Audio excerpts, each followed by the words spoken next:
Welcome to the Smokers Lounge podcast by Black Sheep Weekly Inc., where we look on at the herd from afar. In today's podcast, I was joined by special guest Chandini Parthiban. We discussed her upbringing in Goa, India, her experience in homeschooling, growing up in different countries, cities, her move to London, her experience studying law, and her passion for child law. We hope you guys enjoy what we had to say, and if you did, do give Smokers Lounge a follow wherever you're listening. Also, be sure to follow our Instagram page at Black Sheep Weekly Inc. or our Facebook page at BSW Media Inc. Above all, join our mailing list at bswink.com or give us a visit every few days as we keep uploading new content weekly. This has been episode 12 with Chandini Parthiban. Please enjoy.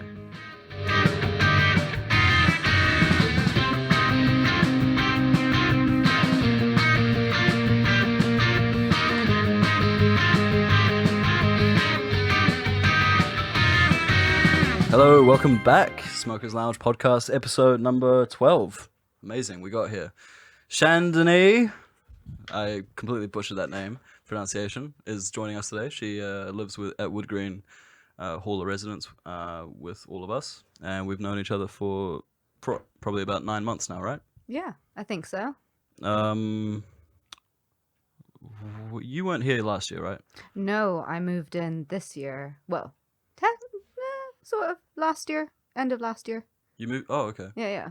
Like, you mean September? September, yeah. So why did you, why were you? For uni. Before that, I lived like privately. And then for my third year, I was like, gotta have the whole experience.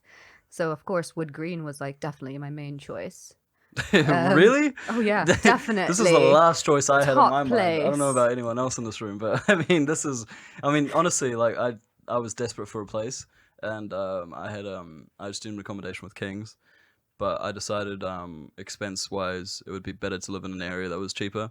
So my mum and I sat down and we found this place, and this was the only one that got back to us. So I was living in New Zealand at the time, so I was like, well, I'm just gonna anything they give me, I'll do it. And honestly, it's not a bad place, but it wears you down. I don't know. How have you found it? At first, it was very difficult. But, I mean, you know the whole thing about the bed bugs. Oh, yeah, you had and bad... that was my floor. That was your floor? That was my floor. floor. Shit. Yeah, so for people that don't know, so our accommodation for about, like a month, every week... A month and a half. A month and a half. 6 weeks, right? Yeah. Yeah. Every morning at a random time at a random day in the week, they'd wake us up at 7 a.m., kick us out, because they'd be what were they blasting the entire rooms with, like Insecticide? Yeah. And that was crazy. I mean, I remember, like, for the first 3 weeks I wasn't able to go to uni because I'd be kicked out so fast. Yeah. I didn't have my wallet, I didn't have my clothes on, I was basically half naked half the time. So then they'd kick us out, we'd go to the coffee shop, and then 6 hours, 8 hours we weren't allowed to go back into our room. So it was ridiculous. It was so bad. I think Andre, he lives next to me, right? And he like bolted his his door several times, and then Fabio, the janitor, just broke into his room, and he came out so pissed off on several occasions. Yeah, it was great. So it happened on your floor? Yes. What floor?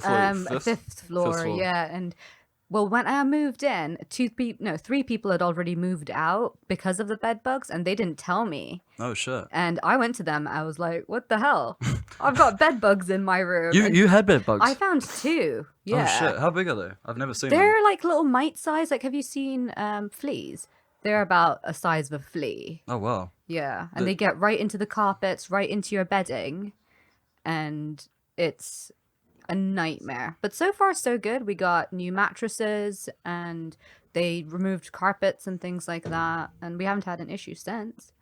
But, yeah. So you're still able to live in your Oh, yeah, room, yeah. right? Okay. Everything's fine now. Because Amal actually had some. This is amazing advertisement for the accommodation. But last year, Amal had he lived on first floor, and he basically had to move out because he had so much mold on the wall. Right, it was the wall. Oh yeah, and Timur as well. Timur had the same problem. Doesn't Josh still have mold? That's insane. Yeah, Josh has mold, but Josh's mold is like probably tiny, but you know. Oh, he still complains about it enough, doesn't he? Yeah, it's convenient complaining. So, but I mean, yeah, that was.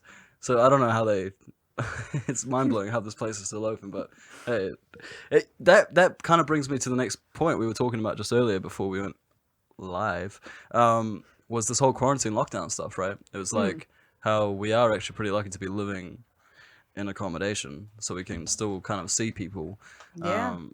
And if we have to self-isolate, we still are close to people. So, yeah. How have you been finding the lockdown, like in general? Because I think we've spoken about we've spoken every day, I think. But in terms of Yeah. like, how is everything since when you heard that we were going into lockdown to now? Like, how have Well, you? it was unbelievable. Like it was something everything that we hear about in the news, it's always been far away from us. And you're like, oh shit, that sucks for them. But you carry on with your life. This is the first time that we've all experienced something that's so close to home where everything is shut down. We can't go home. We can't go to supermarkets normally without queuing for ages. But so far it's been okay. It's amazing that we have technology that we can still speak to our families and friends and keep in contact. Yeah, that article you were talking about was, I have to read that. It was it was BBC, was it? I think it was about how it would be if coronavirus had hit us in 2005.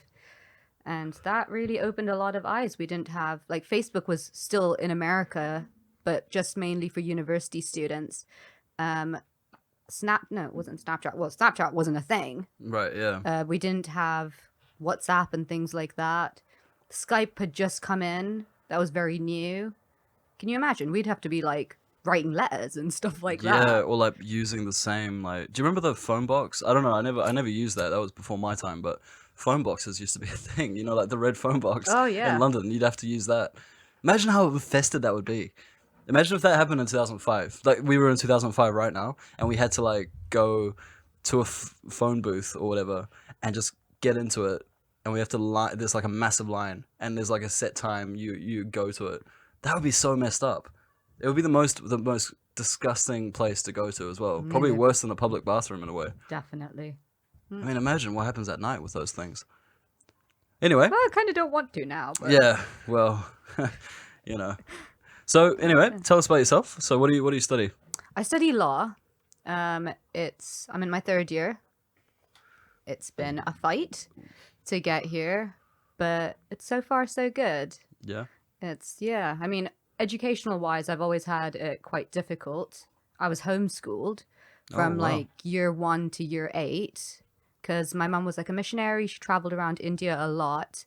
And because I didn't know, India has languages for each state. It's a completely different language, completely different way of writing it, reading it, speaking it. And if you keep traveling around, there's no way you're going to be able to learn every single language. Trust me, Andy thought we speak Indian. Yeah. No, I did a not. lot of people think we speak Indian. I knew for a fact. No, I did not say. Okay, there's this thing now that everyone thinks I'm like some ignorant bastard. No, you're I a can, racist bastard. yeah, a racist bastard. I can assure you that's not true. I hate everyone equally, as Josh would say. But so whereabouts so you grew up in India? Was that I did, yeah. So I'm from Bangalore. Bangalore? It's a major city. It's beautiful. Well, it used to be back in the day. And then when I was about 6, I moved to Goa, which is Portuguese colonized. So it's nothing like the rest of India. Oh, okay. The people are different. The language is completely different. Like the culture is insane. It's beautiful, amazing place. Did you learn that language out of all the other ones, or Nope. no? No, not Wow. even that. It's really difficult. Right, and right. unless you go to these schools, and since I was at year 8 by the time like I eventually went into school, they would have expected me to start like from the beginning again. There's no starter courses in this. Right. You have to have learned it from when you were a child. That makes sense. Yeah. So, Well, yeah, can I- public schools don't let you in. Sorry. So when it comes to like homeschooling, I've always wondered, because I had a friend that did. So it was weird. There were 2 twins that went to my school in Switzerland, and 4 years they were homeschooled. Then they went into school, and then they took 2 years off being homeschooled again, and then they came back to school, and they were very good students, good students. But I was and I was like, how does the homeschooling thing work? Like, well, first, why would you do it? Second, how hard is it to, like, how can you be intellectually stimulated? You know what I mean? Like, especially now in lockdown, like a lot of kids, we don't know how long this lockdown is going to go for. So how what was your experience like? Would you recommend it? No, definitely not. Well, you get the perks of being able to go at your own rate and study what you want to study. We still had curriculum. So basically, the organization that my mum was a part of, there were a lot of missionaries from all over the world, and all their children were homeschooled, but they were affiliated with an American school that would then send out like curriculums, and you kind of had to meet the deadlines and stuff like that. But it was like when you wanted to study and stuff like that. So it was it's very relaxed, but there's so many disadvantages to it. Yeah. You can't socialize properly because you're only seeing the people who are homeschooled. Oh yeah. Right. You don't have to learn how to be with other children. You don't face like pressure and things like that, which is important thing to learn, I think. Like we've learned so much having going to school. We learned how to interact with adults, teachers, opposite gender. Yeah, other children from different backgrounds. Oh yeah, yeah. And those are life lessons that you need to learn at a young age. Otherwise, you're going to be, well, not the most developed human when you're older. Yeah. So how was your transition into school? What was that like? And why did you suddenly go to school? Well, my mom left the charity, well, the organization that she was a part of. So the next option was being put into proper education, because when you're homeschooled, it doesn't look great on your CV. They're like, well, what the heck have you been doing all your life? Why aren't you in school? Yeah. So she was like, okay, now it's time for you to actually get an education. So I had to go to a private school, because it was a European school based with Cambridge here in England. Oh wow. So yeah, I had proper schooling, and that was great. So the school was in England, or No. It was in Goa. it was in Goa, Yeah, but it was but associated it's with Cambridge. associated with Cambridge. Wow, yeah. that's amazing. That private school though, that's Yeah, really cool. cost a fortune. Wow. But we didn't have any other choice, because I couldn't go into normal public schools. They Right. wouldn't take me. Yeah. So that was quite difficult, but I loved it. I loved everything about it. I loved being able to go to school, make friends, meet people outside of your house, because when you're homeschooled, you're just at home all day. Right. Yeah.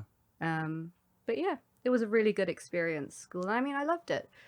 But after that, I got measles, and I got kicked out because I was out of school for 2 months, being What? quarantined. Holy shit. So they were like, you're going to have to repeat your year, Oh my or god. just drop out. So at that point, I did have to go into proper public school, which was a real struggle. Shit. How long were you at that school for, the private school, before measles happened then? Till from year 8 and 9 and 10. 10 I left. Shit. Yeah, which was difficult. Yeah. So, but that's amazing. So you're studying at Birkbeck now, right? I'm studying at Birkbeck now. How was your journey to that then? Tough, again, because I did my kind of GCSEs equivalent in India, which was very difficult, considering not knowing the language and things like that. But I finished it there. But qualifications don't transfer in England. Right. Like, yeah. you've got to do your GCSEs all over again. Oh my god. So I did evening college for maths and English, which was a struggle. I hate math. It is my worst Jesus. subject. Jesus. Took me 2 times to pass it, because, again, with homeschooling, math wasn't a big thing. Right. Yeah. What did you Yeah. learn in homeschool? Like, was it just reading Just and writing? reading, writing, basic geography, no sciences at all. Because your parents don't know stuff like that. They're not going to be able to teach you things like that. Right. So, yeah, it's not been easy. Wow. Yeah. But That's- then I finished my GCSEs here. I did an access to education course. Oh And yeah. What's then- that like? That was actually quite good. So basically, it's for students who haven't done their A levels but want to go into university. So they're like different courses. I did a humanities one. So I had English, history, and law. Law is what I'm doing now, and that's what I wanted to do at the time as well. So it was perfect for me. And then after I finished that, I managed to get into university, which was amazing. But it's always been a struggle education for me. Right. Well, you've done amazingly well by the sounds of it. Your third year, Finally. right? So you've got what? You're one more year, or you're done? No, I am done at the end of this year, Ooh. which was super exciting. Yeah. How are you feeling about that then? Like, in terms of when you look back on everything, do you feel like, yeah, this has worked out? Or Yeah. You feel Yeah, quite I'm satisfied? really proud of myself for having fought to get to where I am, because it has been a fight. Yeah. but I'm not really ready for it to finish now because I really Yeah. enjoy being Yeah. here. I love living with you guys. I love having that camaraderie of Yeah. being all in the same boat together, fighting for what we want. Yeah, that's true. I agree. I Yeah. mean, that's crazy though. I mean, your life, putting it into perspective, right? It's like, I just don't know how you managed. I mean, for me, just being in quarantine, right? I've got uni work, I've got assignments and stuff, but I've not been able to find self-motivation to get through a day where I can feel satisfied, let's say. I can get through a day feeling like I've done some work, but it's always like, oh, it wasn't enough, or like, you know.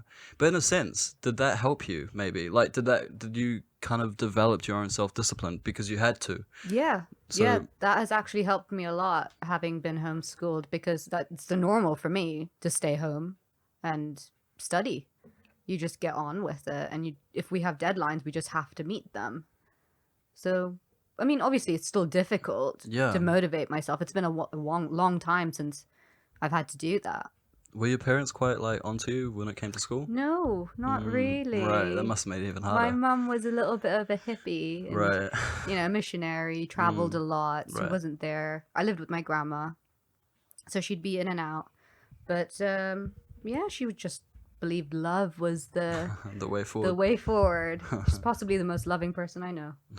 Well, there is something in that. What about your dad? Was he in the picture? No, not at all. Ever since I was born, he wasn't around. But it was fine. I have an older brother who's basically like an older brother / dad. Yeah. So yeah. he's 8 years older than me. So Oh wow! I mean, you This can is- relate to that. Yeah, yeah. You've got that's siblings. that's exactly the same age gap between me and my sister. So Really? yeah, that's quite crazy. Yeah, yeah. I can sympathize with that. Not as a younger sibling, but I can understand the The frustration. struggles of what my Yeah. brother had to Yeah, deal with. yeah. That's crazy. Wow. So what does he do now? Because He's a teacher. He's a teacher. Oddly enough, he teaches in the private school that I went to, Oh yeah. which is very strange. There's still people who work there that taught me, and Oh, they yeah, keep you were saying, asking like, him, they ask- like, yeah. and I'm Oh, like, oh my cool. god, I don't even remember half of them. How do they remember me? That's so cool. How's he finding it? He loves it. He has just literally found his path for himself. He's always had a bit of a struggle figuring out what he wanted to do, but apparently teaching's it. Oh, awesome. Shit, that's Yeah. great. So that's in Goa. It is. Okay, Yeah. cool. So where's your family? Is your mum and your brother in Goa still? No, just my brother. My mom Okay. lives up in Newcastle. Oh yeah. So what's the Newcastle connection? Because you always go on about it, but I never really had time to ask. We used to live in Somerset for 5 years, and then she split up from my stepfather. They're still really good friends, but they just realized they couldn't live together. Right. And she had a friend living in Newcastle. And her friend was like, come live here. It's an amazing city. People are dead nice. And honestly, they are the nicest people there. Geordies. So, yeah, so friendly. So, yeah, she was like, do you want to move? And I was like, sure. She gave you the option. Yeah. That's nice.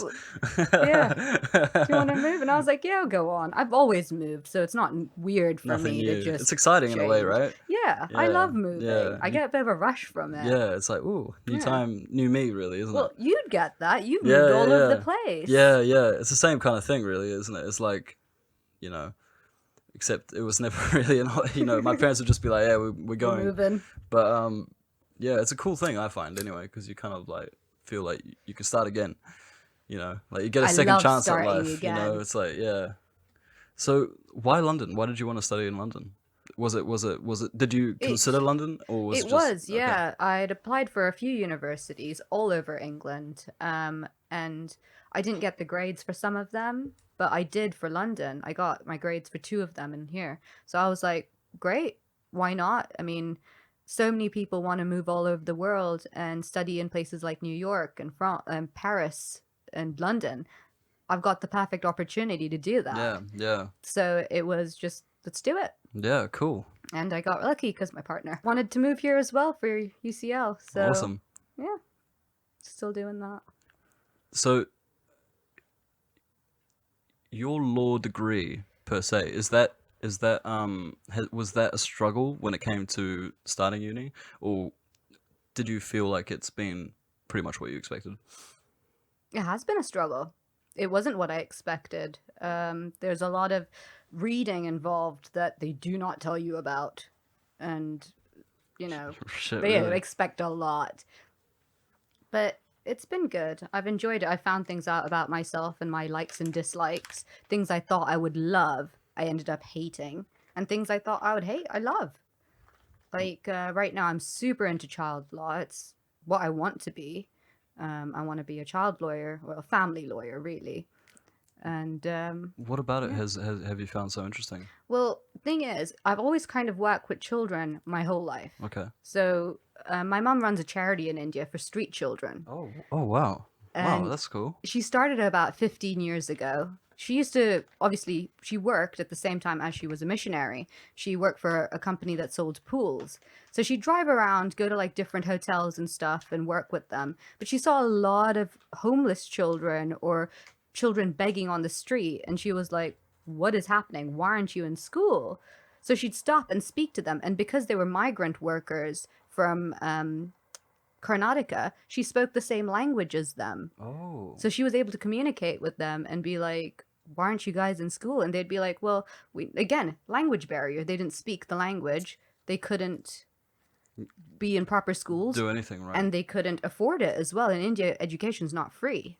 Really? I didn't know Yeah. that. It's, Oh, wow. it's not free. Wow. That's Yeah. that's incredible. Good education is not free. Yeah. Right. So she started a school for little girls. It started off for little girls because they were the most high risk.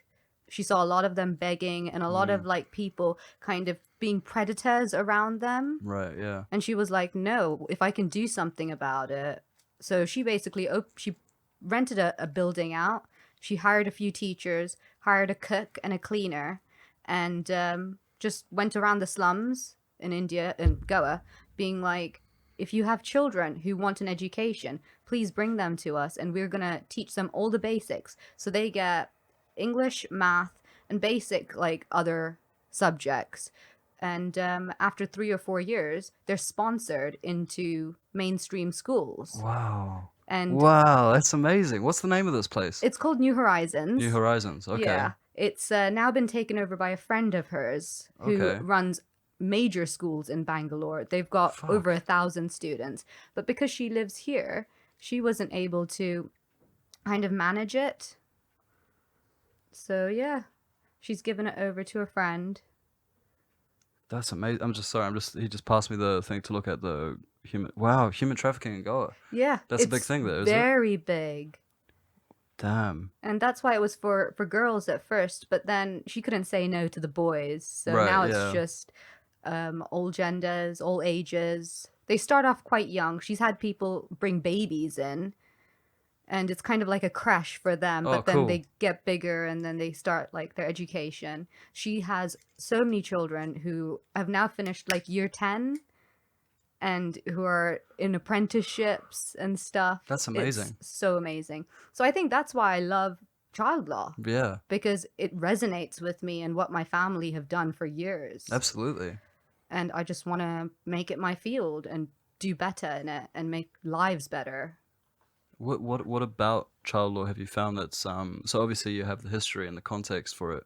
Within child law itself, has it been quite a challenge to kind of see it as something, because you and I had a conversation about law before, and you mentioned how you had problems with the whole idea of being a lawyer itself. It's like the law is the law, but as a lawyer, you've got to basically just work your way around it. So what was it about is it about child law for you that, you know, you're actually upholding the law more than in other areas? I think so. Yeah, you're fighting for that child's life, whether it's for it to be with the right parent or in adoption, finding that right family for them. It just seems like you're making a difference in that child's life. And it's not just tearing people down and getting up a corporate ladder, Yeah. which I have a massive issue with because I'm not that sort of person. I couldn't pull other people down to get further in my own career. Right. Yeah. Would you have said that there was something else in law that you were interested in before you really decided child law? Environmental law. Right. I right. Okay. love environmental That's law. definitely you. Yeah. So what happened about that? I mean, obviously that's definitely, I can see that being in the equation as well, right? It is, yeah. Again, I love animals, and I'm very much into like animal rights and things like that. But it's a very niche area in law, Okay. and you have to be an environmental lawyer Mm-hmm. to then kind of volunteer for animal rights, and then eventually you'll get a job that pays for it. So it's one of my major passions. I feel like I'd probably still work a lot with it as pro bono and things like that. But it's just something I like, and hopefully we'll be able to do. Are you thinking of doing something like a master's after you do your undergrad, or are I you thinking to am. go straight? No, with law degrees in England, you've got to either do your bar to be a barrister, or you've got to do your LPC to be a solicitor. So, and this costs a lot of money. Like the bar costs over 20 grand. 20 grand? Yeah, out of pocket. And you need to wait to be called for the bar. Yeah, Wow, 20 grand. 20 grand. Unless otherwise you got to do a great inn. Yeah, which is again a lot of networking, a lot of doing It's in the your court. yeah. So I want to be a solicitor. I could not stand up in court and do stuff like that. I feel like I'd be quite crap at it. So what I've understood is that a barrister is the person that we see in the movies, right? Like Yes. the guy that's like, Your Honor, Yes, that is my what a barrister client, does. all of that, right? But a solicitor is the guy that feeds the information to the barrister on what they're going to be saying in court, on what the position is of the clients, etc. Exactly. Okay, so you're much more into that kind of side of it. Yeah. I can see how that would make sense to you, because I don't think it'd be fun to just do child law, but not really have any control of what you're saying, right? Yeah, What because your position is, I guess. with barristers, yeah, you're doing a lot of the work. They are most amazing people, being able to stand up and argue a point and stuff like that. But with solicitors, it's like working in the background. You do all the legwork, you put it all together. And now things are changing. You do have solicitors sitting in like the lower courts and kind of acting as barristers. So it's kind of like in film where you have like producers direct. I'm saying this because we got some two amazingly passionate people, which came out in the last episode, about film. So you have like the director and the producer. It'd be more like the producer's role, I guess, right? And the director that have that kind of solicitor position, and then the barristers are more like the actors and you know the light experts and the film guys. Yeah. So yeah, what about? Barristers are just trial lawyers. Yeah. They go to trial. They're litigators. No. I'm just making the analogy. Sure. So I knew by saying that film thing, Amal would just be like, actually, it's just yeah, don't worry about it. So I've been slating this guy like since last night. But anyway, sorry. Anyway, back on track. So I've kind of lost my train of thought now. What about yourself? Like, what do you want to do? Because obviously I know that you're doing political science, right? Eyeing a law degree. And yeah, you're wanting to do law as well now. Yeah, so good questions. I'm still kind of grappling with what I want to do as well. I think one of the big things I've realized is that I'm really into politics, like more so than I kind of realized. So when I went into uni, I always wanted to study in London. That was always my goal, but I always debated on what I was going to study there. So for me, for a long time, it was law. It was a long time it was law. I thought the whole career was fascinating. The skills you acquire, really interesting. The critical thinking, the analyzing, which is something I love. I love analyzing stuff, reading between the lines, trying to make sense of something that everyone kind of engages in, but how there's this kind of originality that comes out of it when it's your interpretation. And so I was always very fascinated by that. But and I had a very good friend who I'm still in contact with called Marco, and his father was a big reason for me being so inspired by this. He's a very famous he's a trade, I think he's not a trade lawyer. Fuck. He's definitely a type of corporate lawyer. And he started his own firm in a branch of the firm that he worked for in Belgium, and his lifestyle was very interesting to me because it was very similar to my dad's. So my big thing was when I grow up, I want to have a similar kind of lifestyle to my dad, which is working like crazy, but traveling and not being in one office for too long, but being able to travel and do things that are challenging, but also exciting in a way, and just being busy, really. I didn't want to have a basic job. And so for me, I was very into this law thing. But the more I kind of delved into it, the more I started to second guess myself in terms of, am I going to have passion for it? As in, am I going to have days where I'm not going to feel like doing work, but I'm still going to get through it because I love what I'm doing? And I wasn't sure if doing a normal law degree, 3 years, I would enjoy as much as if I could do, because I have one of my best friends, Alex, is studying law in New Zealand, and another best friend of mine is studying law as well with him in New Zealand, and I've had my interactions with them, and it sounds really interesting what they're studying, and it gives me a lot of encouragement because if they're doing it, I can do it too, you know. But at the same time, I'm not as, you know, like, whoa, interesting, like as I am when it comes to politics. You know, give me a mic like now, and I can go on and on about it.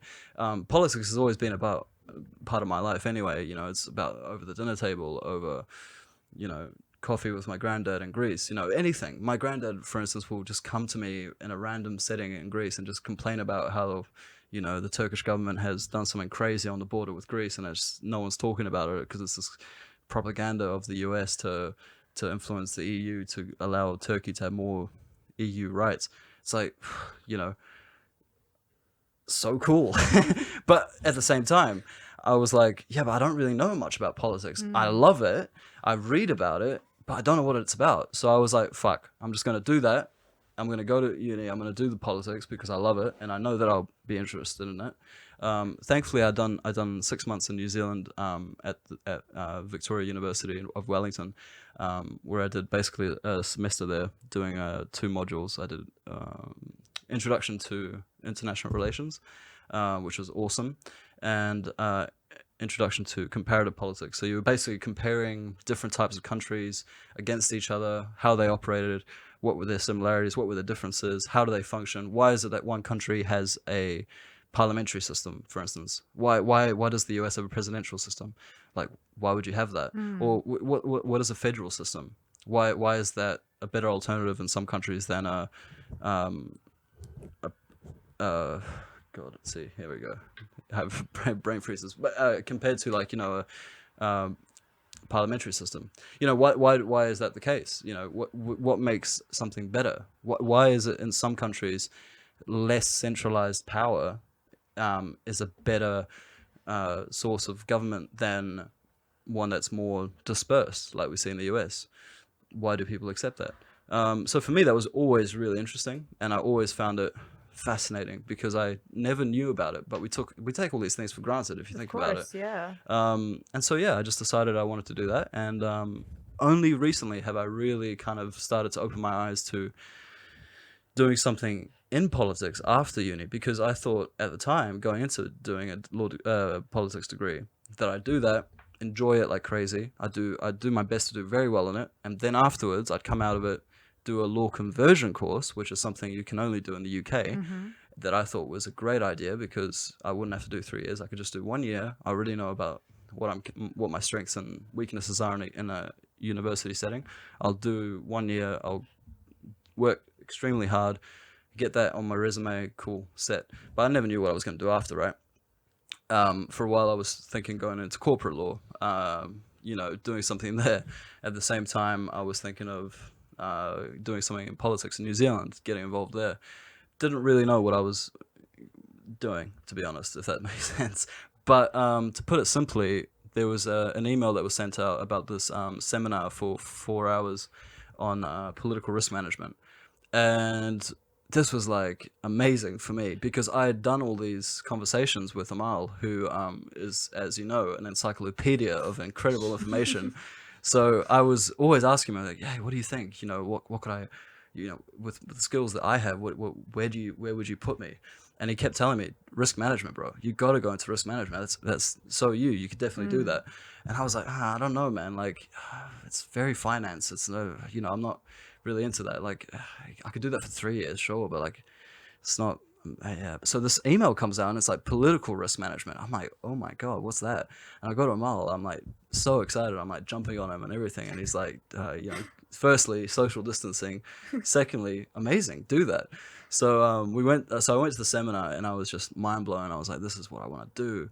Political risk management. Risk management in general is when when a private company, essentially just wants to manage the risk that may happen to them entering a new territory or a new strategy that the company wants to take.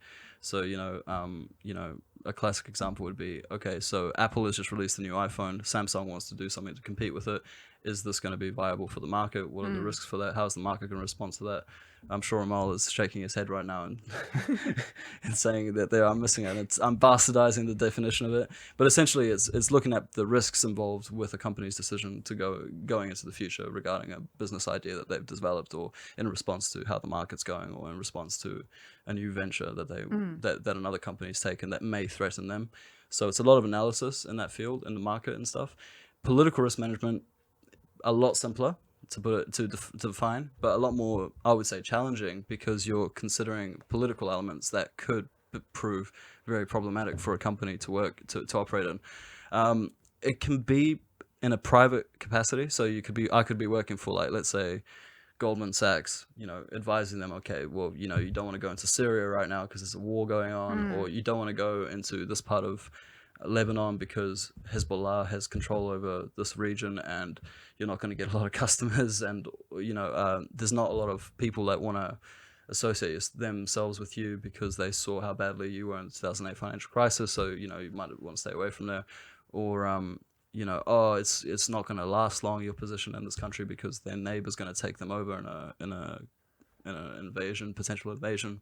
So that was like very international relations focused, and I thought, wow, this is something I could definitely do. And I asked the lady who was doing it, she was amazing, what her lifestyle it was, and it was traveling. It was going on it was a lot of field work. You're interviewing people, you're interviewing academics in that country to get more information. You're interviewing government officials, you're interviewing staff. So, for example, a classic case study that she would give us was, you have a country in Africa that wants to set up a hospital. Sorry, I'm kind of ranting a little bit here. No, but tell me. I want to know. So there's like a third world country, let's say Somalia, that wants to that in Mogadishu, the capital, that has a pretty bad healthcare system. But this new government in Mogadishu has just taken power, and they say, right, we're going to fix the healthcare system. So we are going to have a big hospital in the center of the city, and we want the World Health Organization to fund us. The World Health Organization will come to me as a political risk manager to say, right, what do you think of this? Do you think this plan is going to be good? My whole plan would be to look at the internal and external economic and political factors. So there could be things like, okay, well, first off, what is this government like? Are they transparent? Are they open? Have they given us reason to believe that this area is specifically for the hospital? Who is going to be allowed in the hospital? Are there ethnic divisions in that country existing or potential, whereby certain people aren't going to be able to get hospital treatment?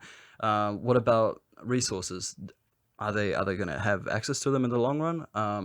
Is an investment that is going to be viable for you in the future, or are you just going to be wasting your time? What about the rest of the country? Why only in Mogadishu? Isn't that country? How much power does this government actually have? They want to transform the country's healthcare plan, but they only control Mogadishu. I mean, how is this going to work? So you're looking at all these different elements and you're trying to balance them, and you're trying to give an honest assessment of whether or not this is going to work. So I might have to go down on the ground and talk to someone from the government, ask them questions. Okay, why did you choose this location? Why a hospital? Why not why not a job center? If it's a poor area that you're focusing on, great, but why is it poor? How long has it been poor for? You're looking at all these questions and you're trying to analyze these situations so that you can get a better assessment of what this is going to look like for the investment that's going to be made by the people that are hiring you, essentially, because they don't want to waste their money all their time. There's another country that probably needs their help, in Fiji or in Papua New Guinea, So why should they invest in Somalia more? Maybe I come back and I say, hey, this is a great idea because they've only just managed to suppress terrorist elements, and now the country wants to heal. This is the best time to invest, and because after this project, more projects will pop up, and I could also just say to them, this is a bad idea. It's a very volatile area. It's a very volatile region. It always has been. It's not going to change in the near future. So that's something I'd love to do, but for that I need to do a master's. They recommend something in public policy or international public policy or international relations type studies or political development studies. I'm thinking of going down the international relations route anyway. So what about the law then? The law thing, well, I'd like to do that still. I still think I'd like to do that. I still think I can do it. I can see how it would relate. Yeah, I did an absolutely. optional module on public international law and the use of force. And it was a lot of politics and stuff that, honestly, I'd never heard of, some of it. And it was very interesting, but it was law-based as well. And I can see how that would tie into you going to governments and speaking to them about certain things. You'd have to know what their regulations are and things like that. So I can see it helping a lot. That's absolutely true. She did mention that there's usually a legal consul on the team that she works with that usually gives advice on that as well. Okay. But you're definitely right. I think in terms of general knowledge or general understanding of, recognizing when someone's talking absolutely out of their ass, for instance, to have that kind of thing. And so that would be something I'd be looking at. I haven't really thought as much about the law thing, to be honest. I think for now, my direction is, well, I spoke this to my dad right after the seminar. I'm like, hey, look, I just had this amazing seminar. This is definitely what I'm doing for my life. And he's like, yeah, great, my boy. That's amazing.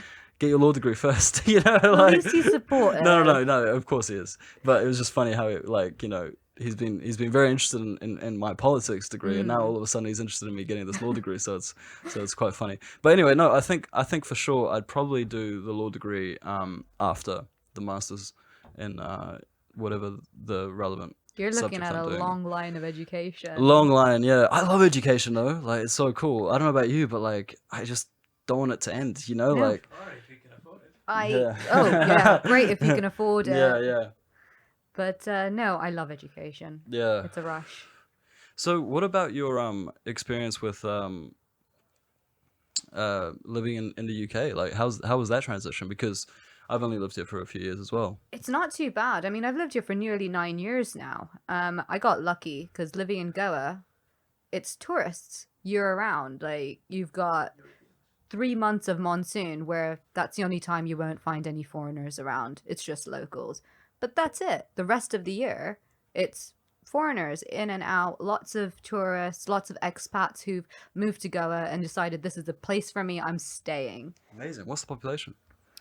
I have no idea, actually. It's not huge, though, because Goa's fairly small itself, and it's not overly crowded or anything like that. So, but in international standards, is it still huge, or?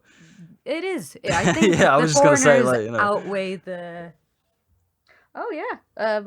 1.8 something What? million That's people. like That's a lot. 1.8 million. Yeah. That's actually pretty small, Indian standards. City, bro. It's a very small place. It's super small. That's tiny. It's Yeah, that's like they're Auckland. farmers. Auckland's our biggest city, and we talk about how big it is, but in New Zealand. But I mean, that's wow, cool. Okay, yeah, I can see why that would have been a good time. Well, they're mostly place, yeah. the Goans are like fishermen, and there's a huge fishing industry, and farming. Lots of rice paddy fields. Oh, cool. Our biggest city is Panjim, and it's not that big, honestly. You can probably walk around it if you really wanted to, and it wouldn't take you that long. Wow, cool. Is it quite safe? Apart from the human trafficking side, I know that's apart pretty from that, bad. Yeah. It is really safe. Like, women walk around in bikinis and sarongs No way. all day long because Wow. it's really hot, and they're all foreigners, so they're like, it's normal for them. Like, Right. Yeah. and the Goans don't mind because that's been their norm since the 60s. That's where that's awesome. like flower power happened and hippies settled down. Right. Oh, So- cool. It was super normal for me to just move to England because for me, I was one of the only brown kids in my school. The rest were foreigners. Really? Yeah. In Goa. In Goa. What? In that school I went to, I think there was one other kid. Wow. Yeah, That's that was an Indian in the whole school.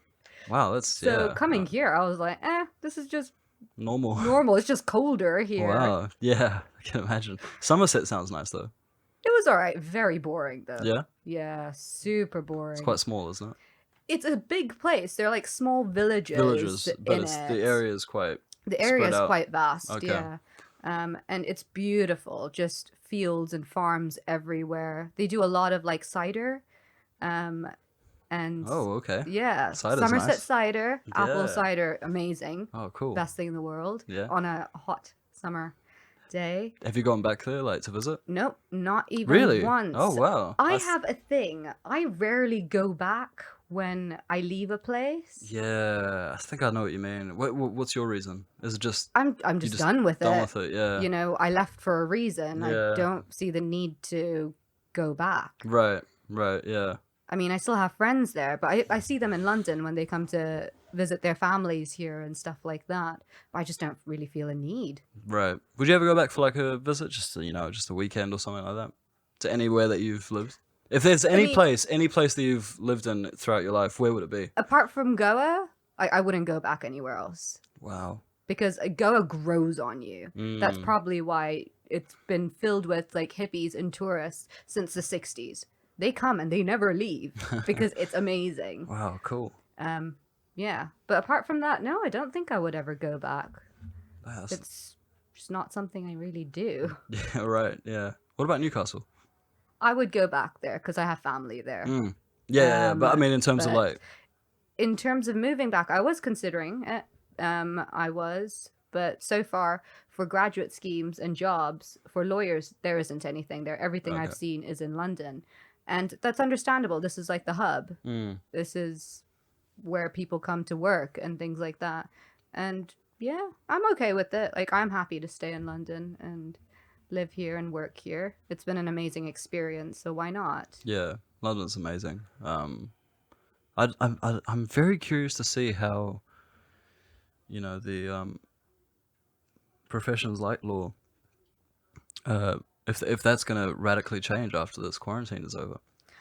I don't know. Because Maybe. you know how, like, I mean, certainly certain types of law professions, like criminal law, you're still Yeah. gonna need to go talk to the people Of course. and all that.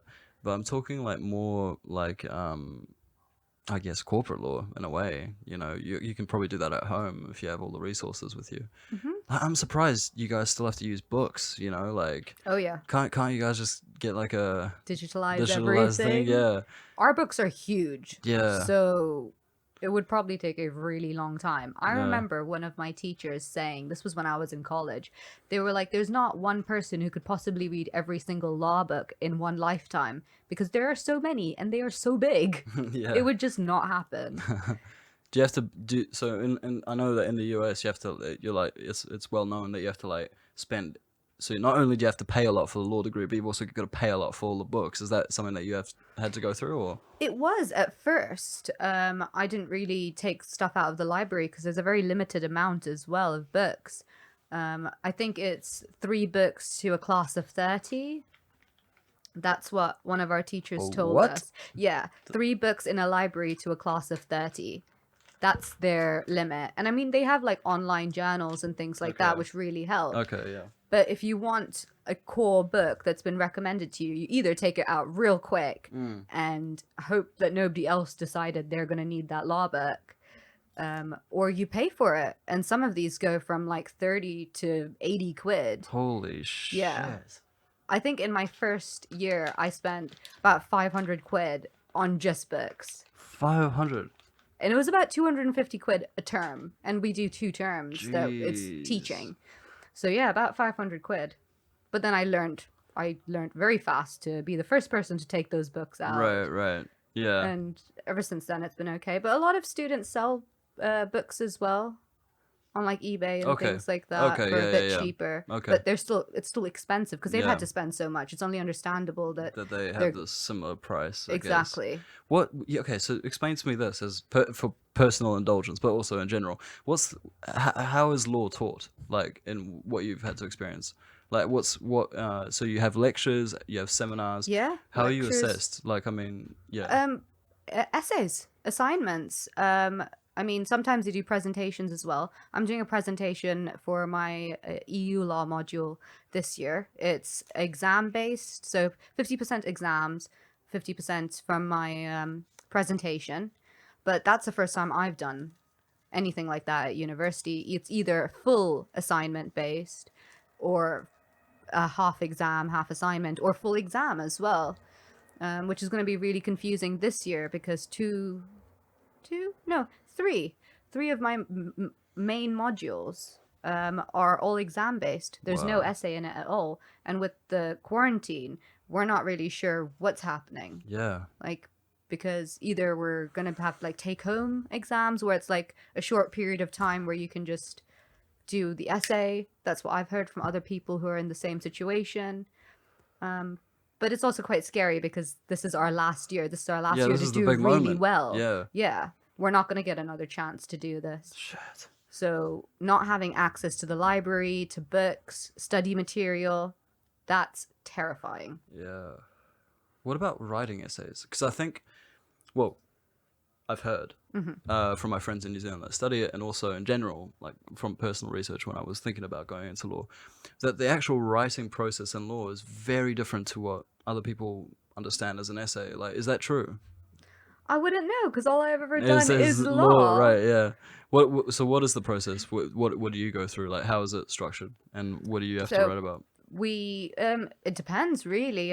Sometimes a module will tell you to come up with your own topic and your own question, which is super challenging. Yeah. So you pick an area. For my child law, I've chosen the process of adoption and how it relates to interracial couples adopting. Oh yeah, that's right. Which is Cool. super interesting because until like 2002, where an act came out, there was a lot of problems with interracial couples adopting children of another race because they believed that they weren't able to cater to those children's needs, like whether it's religion or cultural. Those things mattered. A lot of that has changed now. Like that's been taken away, and it's, you know, we live in such a multicultural world. Of course we can cater to anyone, anything. We can just Google things. If you don't know, say you've got a kid with curly hair, you can Google it, how to do things like that for them, and you can cater to the needs. It's mind-blowing though how of course we're so lucky to have information now about all those things, right? It's mind-blowing that this is so recent. It's so 2002. recent. Yeah, I didn't even know. You know, it's like what was it, like 1960s? There was the whole thing on you know, black people were basically second-class citizens in the US. It's insane how we talk about all these historic, you know, at our age anyway. Well, it's just like, yeah, that's a given. But for our grandparents or like our great uncle and something like that, for them it was just like the other, like, you know, imagine how the world is going to change down the road for us to what it is now. It's already changing. It's already changing, know? and it's an amazing time to live in. We are At able our to, age, yeah. at our age. Oh yeah, definitely. Because we've grown up with it. We're able to adapt. Yeah. It's our norm. Yeah. So I think it's a great time to live where you're just able to be yourself and be free and speak what you want. So yeah, I love it. We're really lucky. Yeah, we are. Great. Well, I think how are we doing for time? Wow, nearly did an hour there. Oh no. How do you feel? Good. Yeah. I'm happy I came on it. Yeah. It's been an experience. I'll always remember this. Yeah, well, it's gonna. Well, everyone's gonna Definitely. remember it. It's gonna be online. It's gonna be everything you said now is It's there there. forever. So no, but you got to come back on. I'd love to. Yeah, I feel like we only touched the surface. That was really interesting. Really cool life you've had as well. Thank a lot you. like I mean, you too, though. Yeah, it's what this podcast for me is all about. It's learning about people. You know, like really interesting. Really interesting. Yeah. What any? Do you have any preconceptions before you came on? Oh, I was hella nervous. Like, honestly, super nervous. Did not know how it was gonna go. But yeah, it's just been a conversation. Yeah, that exactly. we just normally kind of have Yeah, anyway. exactly. Yeah, it's just a little bit less normal, I guess, because we've got these Yeah. mics in our faces. But yeah, that's about it. Anyway, any last words you want to say before we end it? thank you for having me on and for convincing me and kind of bullying me to come into this. Yeah. Well, we need something to do. I mean, we've got nothing to do during this lockdown, apart from Amal and Julia, who are now going to go back to theirs for Xbox. It's going to be, Ooh, that would be fun. yeah, on their big 4K, yeah, TV. Sounds awesome. Anyway, thank you so much. It's been awesome. I really did enjoy this one. Can we get you in again, maybe next week? Yeah, Yeah. sure. We could do it next Friday as well. It doesn't Okay. matter. Yeah. I've got to get Josh on Good luck. probably Grumpy tomorrow. old man. Yeah, tomorrow would be quite funny. Drinking with Josh. I think that's what we're going to have to do. Definitely a drinking with Josh segment. Looking forward to that. Oh, we could do rounds of shots. Yeah, like hot wings. Ooh. Oh, we got this. Okay, that's a good idea. Who's the guy who does the podcast with hot wings? Yeah, I forgot. Yeah. Yeah, that. Oh, I like this. This is a good one. Might have to make that into a segment. Mm. That is a good one. That is, Luck, yeah. some hot wings in this fucking lot. Yeah, I know. But we'll have to do it with shots though. That's the with Josh. We anyway. could make our own hot wings. Yeah, well. We'll do like a super mild one for him. Yeah, but when and, you say we know. can make these hot wings, I don't think I'm gonna make any. I think it'll be Amal, Yeah. Julia, or you that's gonna do it. Yeah. You can be there and clean after us. Yeah, exactly. Clean up. You mean by finishing off what you guys haven't eaten? Yeah. Anyway, thank you so much. It's been really cool. thank you. Thanks everyone for listening. We'll be back very shortly. In the next few days with a new episode. We just did episode 12 with Chandini. Thank you so much.